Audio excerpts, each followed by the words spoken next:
Hey, what is going on? Welcome, Sync Producer Hub. Welcome, anybody on YouTube that if you just happen to be tuning in and you're not in the Sync Producer Hub.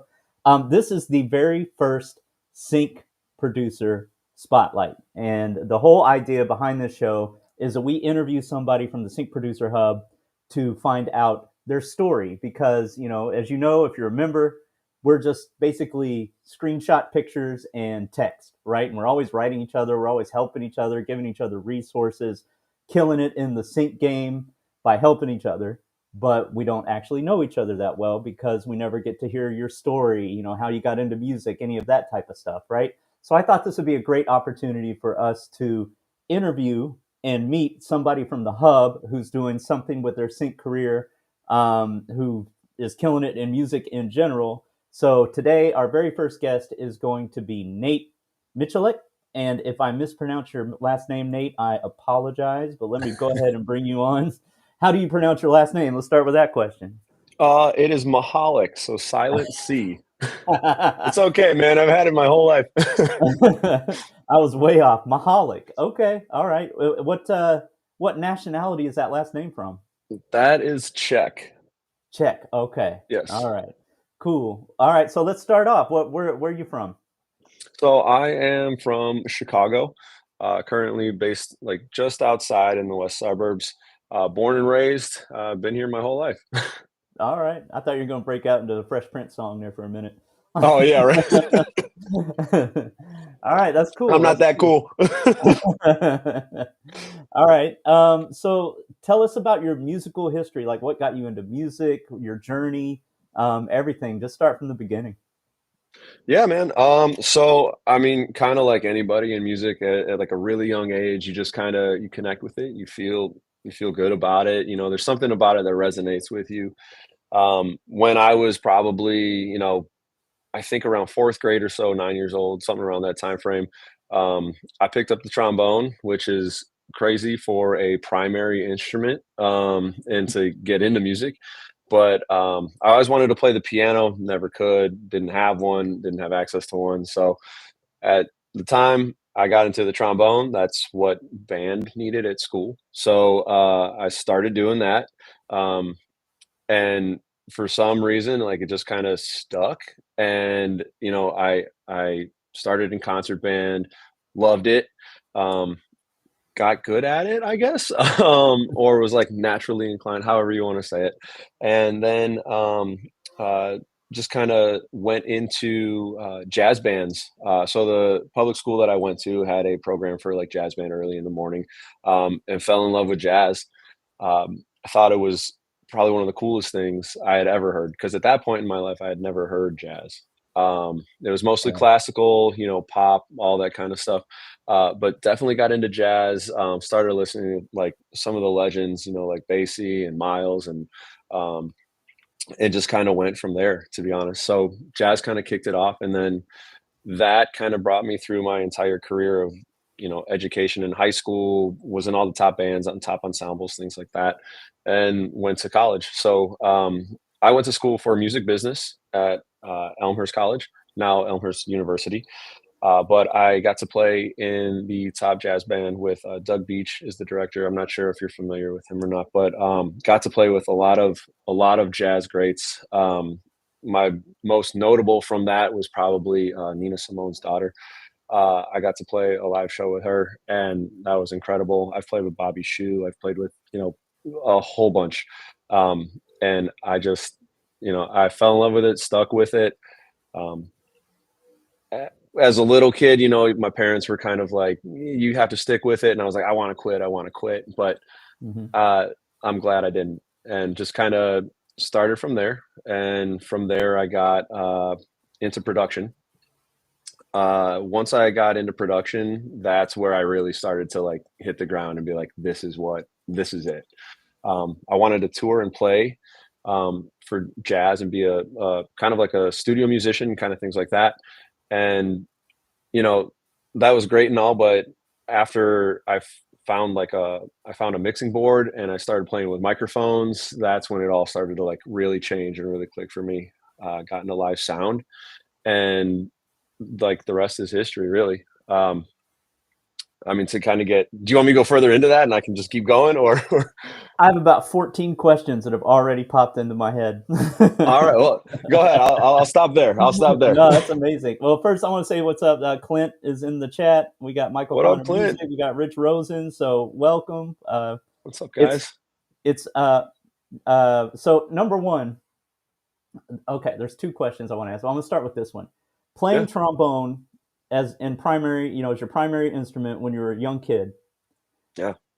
Playing the loudest instrument there is on the planet. How patient are your parents? Oh, parents not patient at all. God bless them though. But I have to disagree with you, man. I think the trumpet is way louder. I have to say, Okay. but no, they did tell me they're like, those first concerts, it's a little rough to sit through because it's a bunch of squawks and squeaks and whatnot. But I mean, they came to every single show. I can tell you that they've came to every single performance I ever had. Um, Oh, that's awesome. and that's a lot. So they were very supportive of music, very supportive of continuing that, and they continue to be supportive to this day. Awesome.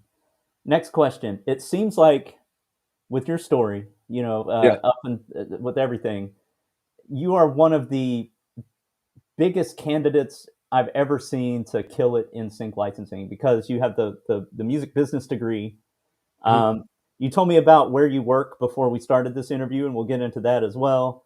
Yeah. Um, you are a true musician. Like I know, you have beat makers and then you have musicians, and Mhm. the beat makers have to learn more about music, and then sometimes the musicians have to learn more about production and Mhm. beats and making it slap and things like that, right? So Absolutely. I just think like you have the skill set that you have to be successful in sync is crazy, and I'm Thank you. surprised you didn't get into it like 10 years ago. Where do you think your life went where it kind of stirred you away from that? Did you just not know about it, or what made you get into it later? That's my Yeah, question. that's a great question, man. I had no idea how to do it.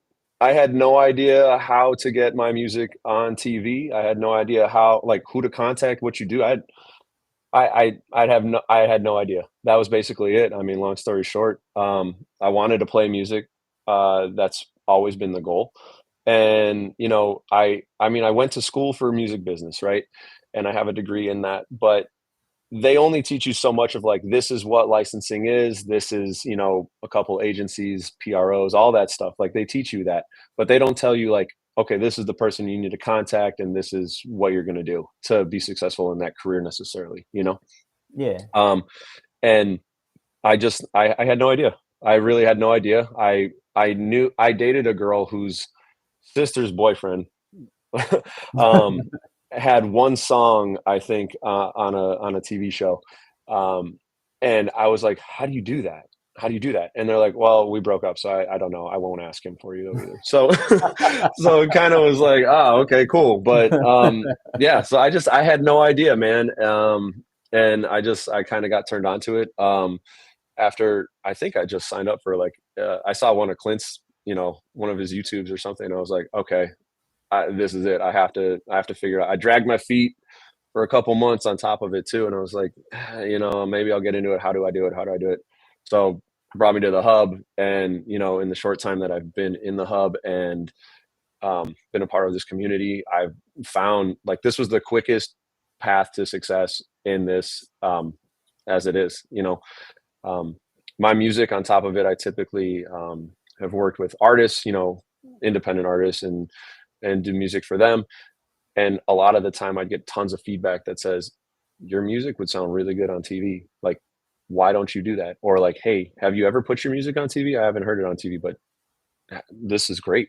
And I was like, "No," but that kind of kicked up the spark for me, and I was like, "Let's go. Let's figure out a way to do this." And here we are. All right. So let us know, like, what do you think is the biggest thing you've learned from the Sync Producer Hub, the program, the courses, the members, all of that that's led you to a success that you've had so far in the sync world?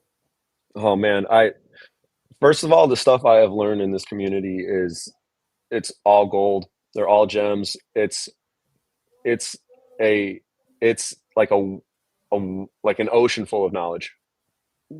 And what I've learned, I think the biggest takeaways, um, are that like networking is absolutely key, and you have to network, you have to get to know these people, and you can be at the right place at the right time, and that makes all the difference. Um, Also be prepared. Learn what you're going to do before you kind of, put your hat in the ring. So Clint has put together an amazing course, of how to reach out to music libraries, which music libraries are reputable, etc. And I mean, you remember, you know all of this. So this kind of gives you all the building blocks and all the steps you need to get in there and get started off on the right foot. Without that, I would have had no idea, to be honest. So the networking though is absolutely key, and just joining this group, like meeting you and everybody else, like all these guys in the chat, everyone here has been nothing but encouraging. They give constructive feedback. Um, Everyone has a positive attitude. Everyone celebrates everyone's wins. This community is absolutely, like, it's amazing. It's incredible. I've never found one like it. So props to, Clint for creating this community as well. It's great. Um, but yeah, the networking is huge. But also, oh man, I don't even know. I could go on, dude. I could go on forever, but I'll leave it at that. That's the biggest one I've taken away, but there's so many Yeah. things. Well, have you had any success so far? Like everybody, a lot of people think they can get into sync and it's going to be like an overnight thing or it's going to happen in a couple months. As you know, probably better than anybody, as we all know, it's a long game, right? You're building something, and then eventually. I always use the bamboo. What do you call it? Like parable, or I always use what do you call? What do you? I can't even think of what it's called, but like the bamboo, whatever. But when you plant bamboo, Yeah. it creates an intricate web of root system. And then in 4 years is when you see something sprout up. And when it does sprout up, it sprouts up like 4 feet and then another 4 feet. So Hmm. the sync licensing is similar because you're building all this intellectual property, you're building a catalog, you're building relationships, you're building habits, you're building all of these things, right? And then Hmm. eventually some stalks of bamboo start popping up, but it takes a long time. I know Yeah, that you've kind absolutely. of gotten into this relatively soon, but have you had any placements yet, or do you have any success stories you want to share? Yeah, so I mean, just to comment off the top, I think music is a long game. Music's a long game, and everyone that thinks it's an overnight success does not see all the years of struggle and hard work and everything that you put into it. So every overnight success is, years in the making. So, like, anybody that wants to stick with it they need to work hard, they need to push, and they need to stay consistent. And the hard work eventually will pay off. Like the bamboo, like it takes such a long time, but once it hits, it hits. And I mean, I started my sync journey anyway last October.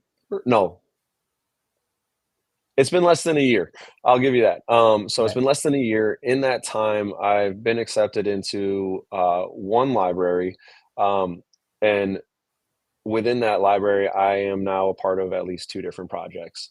I Awesome. can't say what they are, but I'm on two different projects that keep me relatively busy every single week, and I haven't had an official placement yet, but they have accepted a lot of tracks, so they will be there hopefully soon. But yeah, that is the biggest. That's my biggest win so far, which I think is great to be accepted into at least one library. My goal was within a year at least two, so I'm halfway there. But I've been assigned to two projects, which is awesome. I can't wait to see them on the screen. I think you're further than you think you are. If like, well, most people like, early on when they get a first placement or something like that, it's like, I happened to submit to this library. They accepted the Mhm. music, put it into their catalog. A music supervisor picked it, and it's like a 20-second spot in some reality show or something like that. To be Yeah, actually involved in an active project and communicating with the library and like all of that, yeah, you're building a great relationship that's going to serve you absolutely. like down the road. So you're kind of miles ahead of people that get a placement here and there. Like that's Mhm. how I started. Right, it was just getting a placement here and there. So Yeah, congratulations on that. That's amazing. thank you, thank you. Yeah. And Michael Connor, he said analogy. That was the word I was trying to think of. I don't know. That's it. I was like, what do you call it when? Thank you, I thank you, couldn't think of it either, bro. Michael. All right, that is cool. That's cool. So let's hop into one of your songs, or one of Yeah. your tracks here. Let me here. I'm gonna actually put the chat overlay in here as well. So there's like this little feature where we should be able to see the chats as they come in, and then let Oh, me cool. find the um, your tab. Here we go. All right. So the first track. Let me see what the first track is, real quick. Troubled Waters. Do you want to tell us a little bit about that before we listen to it? What it's all about? Yeah, so this one was just kind of like a reality TV type track, Mm-hmm. which you'll probably hear the vibes almost immediately and be like, "Yep, that's it." I mean, that was kind of it. It was just one of those like comedy type reality Okay. things. All right. Yeah. Let's check it out. Let's check it out. Let's go. All right.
Was the end? All right. Hold on.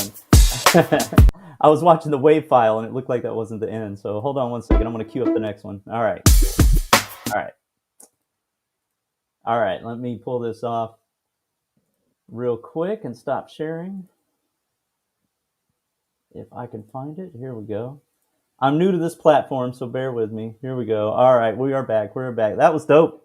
That was Thank you, fire. bro. Thank Yeah, you. I there is that track could get placed on 200 different shows I can think of, like right Hmm. off. And I was telling my wife the other, or the actually I was telling the chat last night in our when we were listening to music. Me and my wife watch Below Deck all the time, and that track Yeah. is perfect for one of those spots, And it's called Troubled Yeah. Waters. So that makes a lot of sense. Yeah. Perfect, So man. Yeah, that's the type of vibe.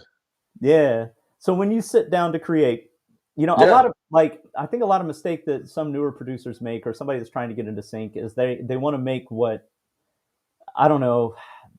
They want to reinvent the wheel and Hmm. take their creativity so far out of bounds, But with sync, it's a little bit different. You have to have a different mindset when you approach the piece of music Absolutely. you're making. What? Yeah. How do you approach it? Oh man. So no, you hit the nail on the head. I mean, it's a totally different process and totally different mindset. One of the things I need to work on myself is when when you're creating it, depending on how the process is. Like if you have a brief, that's one way of going about it. If you're just sitting down to create and say I'm gonna knock out an album that I want to pitch, that's totally different as well, right?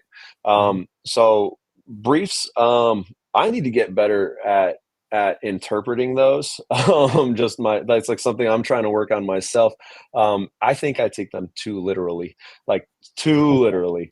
Um, and so I try to cram every single detail that they give you all in once, but not at the same time. But to answer your question, overall, what I focus on is the mood more than anything, um, because that's what it's all about. You're enhancing the visuals, you're enhancing everything on the screen, and it's something to elevate it, right?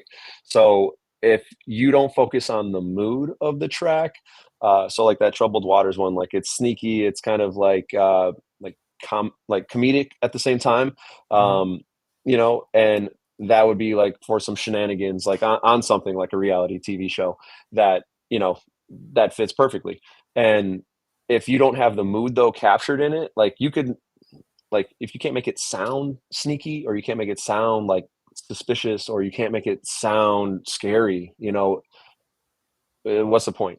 You're just going to add music to add music, like cool. And obviously there's tracks that get licensed to do so, and it fits the mood though, and it's always about the mood. So that's what I focus on. And I think that's also the most important part of any brief too that you receive. Like they'll give you your references, right? They'll give you like, we want this, we want drums, like, to sound like 90s hip hop or whatever it is. But when they get back down to it, and they're like, we want something that's like edgy, but that elevates like a summer vibe at the same time. Something, you want to focus on the mood, I think is the most important part. That's how I approach it anyway. No, that is true. It's People think it's easy to interpret a brief, but you're right. No. Like it depends on how they write it and how specific they are, and Yeah. the language. Because sometimes, yeah, sometimes they contradict themselves in the brief, and you're like, I Oh don't my gosh. understand. Yes. Yeah, and Yeah. That's that. and you can't ask for clarification because that's the brief. That's it. Yeah. Yeah, All no, right. I mean that's nailing it, bro. That's exactly what it is. Yeah. So I don't know if you need to get better. I bet you interpret it pretty well. Clint Thank just you. said you're probably going to get multiple placements at once for your first placement. Yeah, that's true. I hope so, bro. Thanks. And then Michael Connor has a question. He said that was fire, and it was. How did you get this? How did you get the sound so crisp without clipping? When I bounce Oh, an MP3 out from Logic, it plays fine, but from QuickTime Player and on Disco, it's low. How'd you do that? yeah. I mean, I'm pretty sure in terms of my overall, like my mix, my drums I always run through like a soft clipper or a hard clipper. But for my master bus, I always put I do like I either do like an ozone for a quick master with like a soft limiter on there, and I always get it to like negative whatever it needs to be at. And that's essentially it. I run it through that and just EQ it. But that's for my quick, masters. But uh, to answer your question, Michael, it's like just a limiter, more or less. Yeah. Just a limiter. There you go. Yeah. I mean, there's a whole mastering chain, but the limiter is really the thing that pushes it. That's awesome. Clint asks what strings you were using on that first track. It came through really nice in the mix. Do you remember? um, I think that was session strings two, out of contact. Okay. I think. Yeah. All right. Cool. All right. Awesome. Um, so wow, what was I had a oh, you have a unique perspective, and we were talking about this earlier before the chat. Can you Yeah. tell everybody what you do for like what is your 9 to 5 right now? So my 9 to 5 is I do work for a PRO, or a performing rights organization, global music rights, or GMR. So that's my 9 to 5. And if you're familiar with PROs at all, I mean, you should be, if you're in license or in sync anyway. Definitely recommend being part of one. GMR is one that is invite only. Top talent, Drake, Nicki Minaj, Bruce Springsteen. Uh, Check out the catalog; it's great. I myself am a member though of ASCAP. Um, but yeah, that's it. So I do work for a PRO, which is in the licensing world. Awesome. See, that's what I was saying. Like if anybody's gonna make it, right, it's you. I Do hope you so, have? bro. Is there something from like your 9 to 5 and that world of working with for GMR that gives you some insights that maybe other people in the hub may not have that you could share? Like anything that you come across that you're like, oh man, most artists don't know this, most musicians don't know this. Uh, I don't really know. I mean, like, if you're a musician, artist, and you are trying to make it, and trying to, do what you need to do, and you learn about licensing and stuff. I feel that a lot of artists and composers, when they start off, they don't know about licensing. They don't know that, there's a master recording, and that there's also publishing. They don't know that, excuse me, they don't know that there's different revenue streams. They don't know that they have to register. They don't know that they need an IPI. They don't know. And I think just getting your feet wet and doing some research right off the top and saying like, how do I legitimize this? How do I make it my business? You want to make sure that you're maximizing every different part of your revenue streams that you can. So I can't say that I really know more from being a part of a PR as a 9 to 5, but I do know that that they are important. You know, I really I couldn't say honestly that there's like any real benefit unless you knew like what you needed to do in the beginning anyway. If I Yeah. didn't know what a PRO was, I'd say yes. Now you need to be a part of a PRO, but Yeah. I already knew that. So All right. yeah, sorry, Awesome. man. I mean, there's not Well, too no, much to that, to be I'm honest. just Yeah, curious. Yeah, yeah. yeah, No, that makes sense. And we definitely learn all about that in the hub. yeah. I'm gonna go back to your. Oh wait. Michael Connor mentioned session strings was his guess. It had Hmm. that sound, and it's a great library. That Michael Connor is somebody who knows strings. If you heard his piece Yes, last he night, does. yeah, I've heard it in the past. He's a string master, so that's pretty awesome. Hmm. Um, but I want to go back to the trombone for a minute because this Yeah. I'm interested in. You started off on trombone, and you had your jazz education, played with some of the Hmm. greats. Yeah. Um, when you create a piece of music, do you think melody first or chords first? Because it seems like playing the trombone, you would think, you know what I mean? Like you would start with the melody. You would think melody, but you know what, man? I typically start with chords. I it just kind of helps me outline, a melody, at least for like the kind of direction I'm going. Um, I don't always do that. Sometimes I'm a little crazy and I start with the drums, which I know everybody says don't start with the drums. But if you want to start with the drums, start with the drums.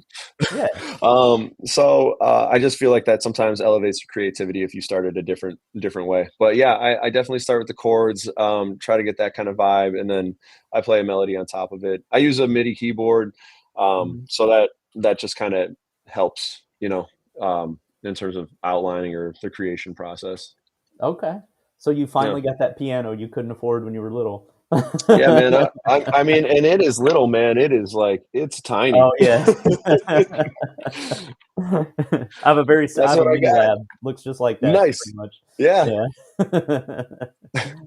All right. it's here. I got it. I got a whole fourth of it. That's all you need. That Just is. puts the octave on it.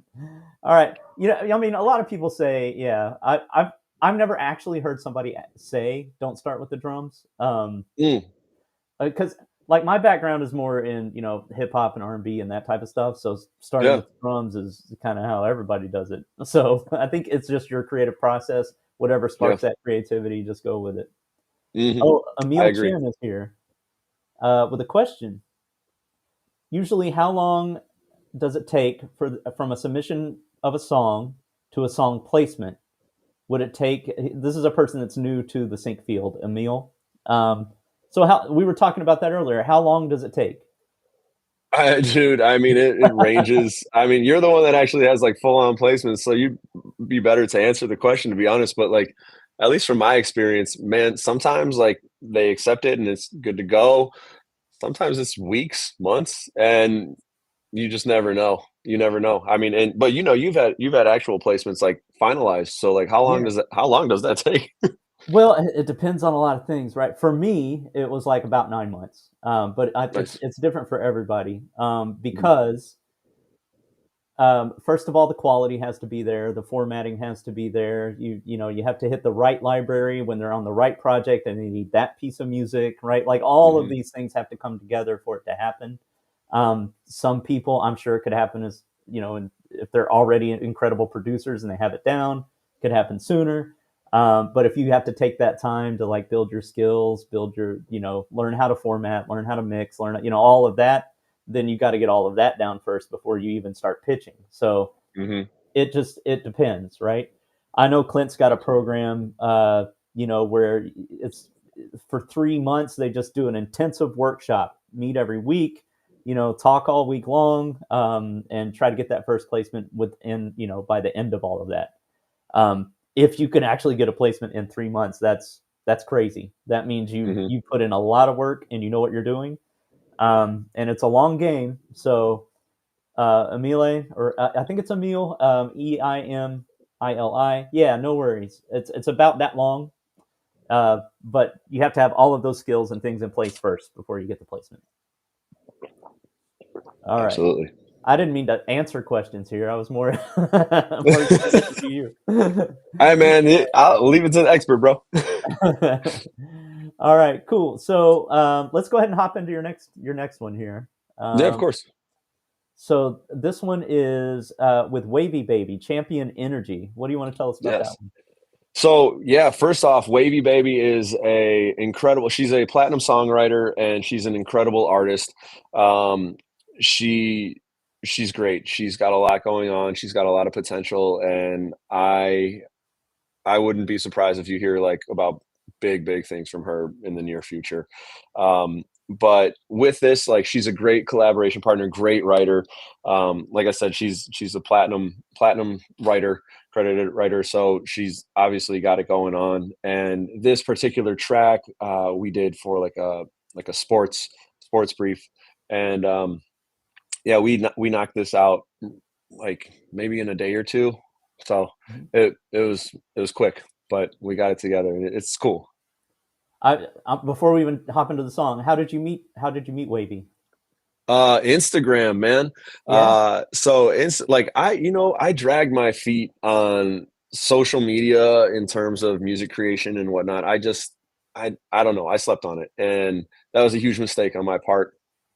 But soon as I got on there, started posting beats, started trying to get work with just rappers, other artists, vocalists, like songwriters, anything like that. Just try to work together, and I watched myself progress. And one of these artists, his name is Dirty Low. He's out of Arizona, West Coast rapper, and he's like a networking godfather. The dude, Mhm. excuse me. The dude knows everybody, and he worked on a collaboration with her, and we found each other through him, and the rest is history. We've been working together ever since. All But right. Instagram, I recommend it highly. Same with TikTok. Okay. Okay. Like but before we get into your song, you've opened up a little can of worms here Yeah. because like I I feel weird sliding into anybody's DM, right? Like somebody I Mhm. don't know. Like, do you have any tips or tricks on like how you approach people the right way and how you do that? Yeah, absolutely. Start just by following them, comment on their posts, like their posts, kind of build a little bit of a rapport, Hmm. and just kind of network that way. Like, don't just come at them too strong. And followers, like show that you're actually interested. And when you do reach out, try to bring some sort of value to the table. Don't just say like, want to work, or just, say something, compliment them.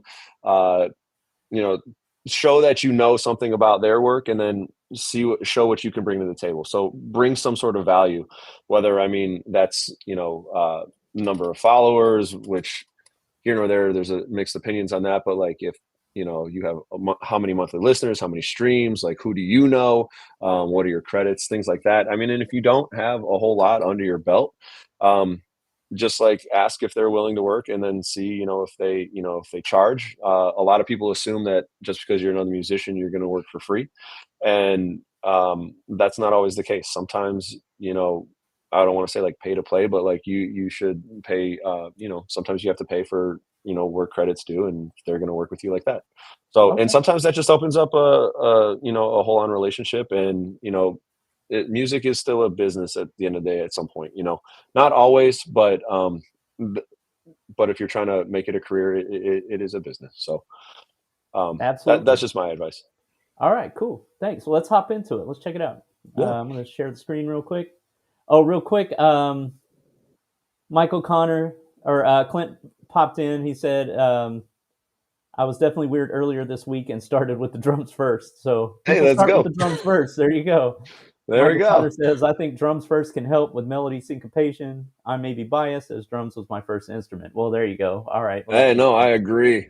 All I right. agree. All right. So this is Champion Energy featuring Wavy Baby. Let's go.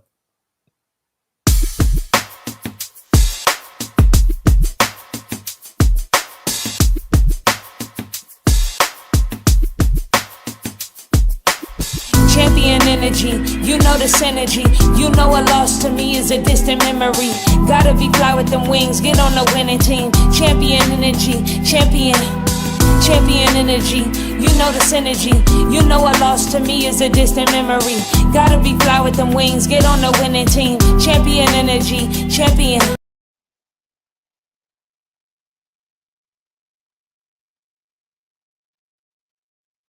Gotta get it, it's not a hard decision. Whatever gon' be the mission, get it.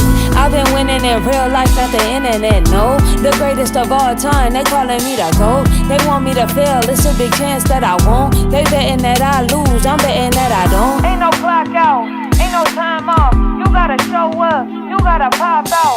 It ain't no giving up, it ain't no drop out. They taking up space, they better watch out. It ain't no clock out, it ain't no time off. You gotta show up, you gotta pop out. It ain't no giving up, it ain't no dropped out. They taking up space, they better watch out.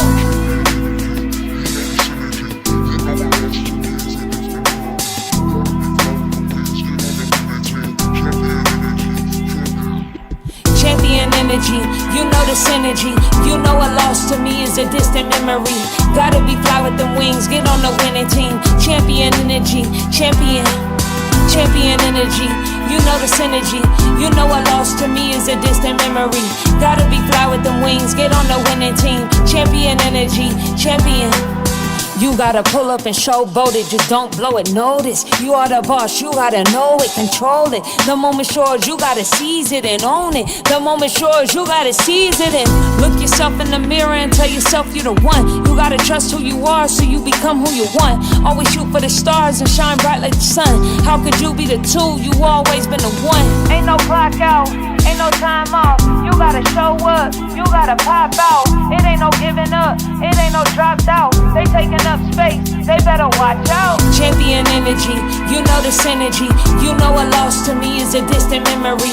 Gotta be fly with them wings, get on the winning team. Champion energy, champion energy. You know the synergy, you know a loss to me is a distant memory.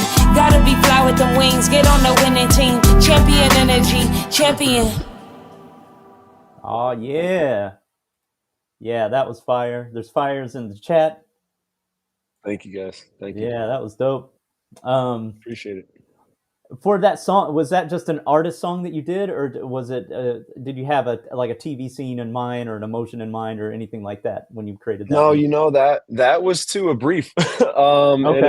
it was just like a sports brief, and they asked for something, kind of like '90s ish style, yeah. kind of like, and you know, we thought, you know, let's see where it goes. So we got, you know, a little bit of a horn in the background, and we kept it simple, but something that you can like.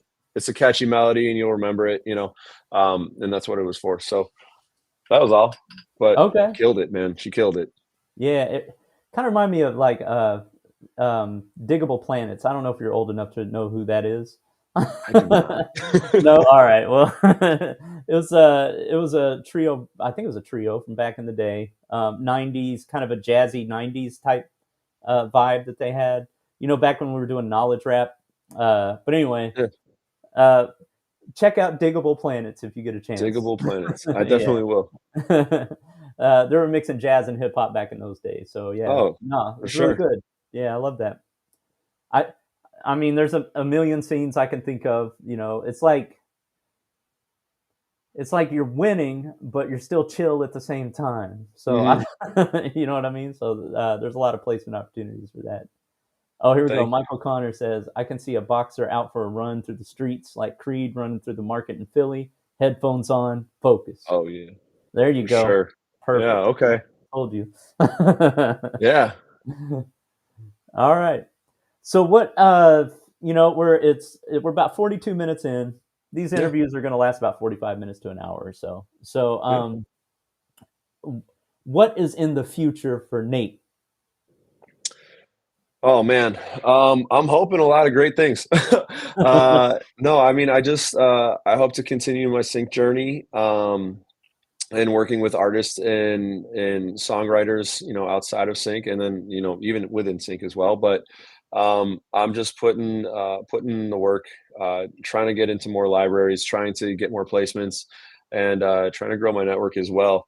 And yeah, that's it, man. I mean, I'm just hoping to stack some wins, hoping to keep in touch with all of these great people that I've met through the hub.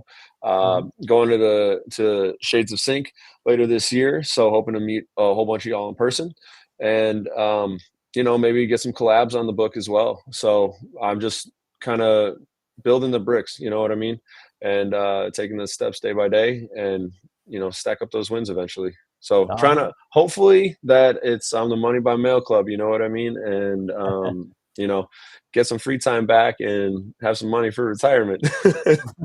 So that's the goal. But loving to make it, loving making music, love being part of this community. And it's been a real pleasure to be here. All right. Awesome. Well, KJ at Lighthouse Productions, Tribe Called Quest. You probably heard Tribe Called Quest. Oh right? yeah, absolutely. Okay, all right. Absolutely. Yeah, he's like, check them out, right? Clint's got a bounce, but he says great interview. Thank you. And then Thanks, what else? What else are we seeing? Yeah. So one final question. First of all, I'm going to see you at Shades of Sync, so we'll get to meet in person. Perfect. That'll be cool. Absolutely. Yeah, and it's always funny when you meet people in person because like, I had this one I used to be part of this Facebook group, but I mean, I still am. But we'd have like beat shows every week and stuff like that. And then I met one of the people in person, and for like I'd had talked to him on video like this before, and I don't know what it was, but I thought they were really tall. But then like when I met them, there's like 5'4", and I was like, what?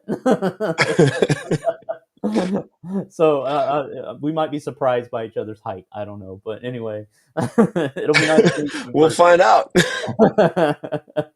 I'm not going to spoil it. I'm no. We'll keep that one. No spoilers on that one. All right, cool. One final question I do have is, what are your working a 9 to 5, trying to make it in sync, trying to produce for artists, all of that on your plate? What are your do you have like a weekly task list? How do you stay on top of everything? Like, how do you divide your time? How do you manage all that? I mean, it's similar to just like a schedule, but I say treat it like a job. Don't treat it like a hobby. So I have my 9 to 5, that's set in stone. Family time is family time, and I take my what was free time hours or whatever it was, sleep more or less. It's usually late at night, that where I have the opportunity to compose and write. But I treat it like a job. So I show up at least 5 days a week. I have those 5 days set, and I know what I need to do for the projects that I'm working on. But then I also have my own ambitions of, okay, if I want to release an EP this week, and I schedule it out. But yeah, the biggest pointer and tip that I can say is just treat it like a job. You treat it like a job, it will become the job. You treat it like a hobby, it will stay the hobby.